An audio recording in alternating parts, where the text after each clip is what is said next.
For a moment, it's too confusing to process. Gone is the grey sky over Bournemouth's East Cliff. Likewise, the hotel's whitewashed frontage. There's a pressure, quite horrid, on Elissa's eyes and mouth. Her world tilts and she thinks she's falling, but she doesn't go down, not entirely. Her heels scrape against the tarmac.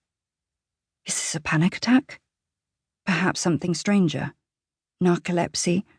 Cataplexy? Elissa twists her head and feels against her ear the unmistakable curve of a bicep. Simultaneously, she realizes that the pressure on her eyes and mouth comes from fingers pressed against them. She thinks of the public schoolgirls with their unblemished record and the cruel tricks kids like to play. Suddenly, her shoes are no longer dragging on the tarmac but scrabbling against it. She makes a fist, brings forward her arm and slams back her elbow. Close to her ear, she hears a woof of expelled breath. There's an acrid smell in her nose, the bitterness of stale tobacco smoke. The arm around her neck tightens. Too strong to be any of the girls she's seen today, and none of them surely are heavy smokers. At last, the reality of what's happening floods in. She's being taken, snatched, spirited away. Her mind empties and she becomes a wild thing. She twists, kicks, opens her mouth and bites down on her attacker's hand. Immediately, there's a taste on her tongue even worse than old cigarettes. It's dark and dirty, an abattoir foulness, and it blasts her panic into the stratosphere. She can't breathe, can't scream, can't hear anything but the crazy tide of her blood. Her head fills with silver, as if a firework has detonated inside her skull. Elissa's feet bicycle in empty air, a different sound now, or more like the lack of one, a muting of traffic and seagulls, an absence of wind. Her heels make contact with something beneath her. There's a hollow banging. All at once, she realizes she's in some kind of container, a metal one, or possibly a vehicle. With a spasming contortion of her spine, she recalls the white van and its creepy sticker.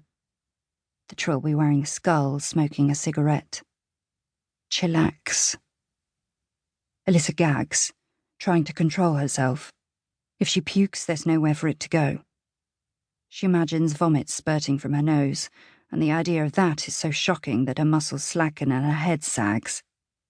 She's unconscious for no more than a few seconds, because when she recovers, hardly anything has changed. The fingers over her eyes shift position, and she sees a slim triangle of sky. There's a squeal and a thunk, the door slamming shut. It ensures some level of privacy for what comes next. Breathing in her ear again, elevated but only slightly. Easy now, rasps a voice, easy now. She wants to sink her teeth into the stranger's fingers, but she can't bear the prospect of his blood rushing into her mouth.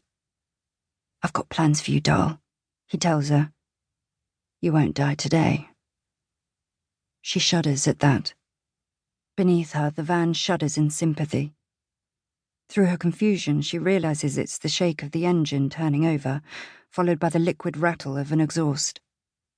The sound represents a rupture, a cataclysm. Across the car park, through the lobby, and along the carpeted corridor to the ballroom, her mum sits on a cushioned conference chair, munching a tuna sandwich. Already, she might as well be an ocean away. Bucking, thrashing, using all the strength that her muscles can supply, Elissa struggles to throw off the clamping hands and let out a scream. If she doesn't free herself in the next few seconds, it'll be too late, and that ocean will become uncrossable. She grinds her heel down the stranger's shin, slams him repeatedly with her elbows. Then, the unexpected happens. The hand covering her mouth is knocked free.